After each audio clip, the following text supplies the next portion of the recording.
অবশেষে হাতে বিয়ের মেহেদি পরলেন দেব এবং রুক্মিণী। এবার একসঙ্গে হাতে মেহেদি পরতে দেখা যায় এই জুটিকে। দেবের হাতে দেখা যায় রুক্মিণীর নামের অক্ষর।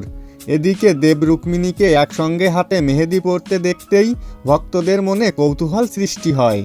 তাহলে কি এবার সত্যি সত্যি বিয়ের পিঁড়িতে বসতে চলেছেন তারা? এ নিয়ে অসংখ্য ভক্তদের প্রশ্নের মুখে পড়েছেন দেব এবং রুক্মিণী, যাদের মধ্যে একজন লিখেছেন, দাদা অবশেষে তাহলে বিয়েটা করছো। আরেকজন লিখেছেন, ভীষণ ভালো লাগছে দুজনকে একসঙ্গে মেহেদি পরতে দেখে। অন্য একজন লিখেছে, হঠাৎ করে এভাবে একসঙ্গে মেহেদি পরার কারণটা কি? কেউ বা লিখেছেন, এবার কি তাহলে সত্যি সত্যি বিয়েটা সেরে ফেলছো দাদা?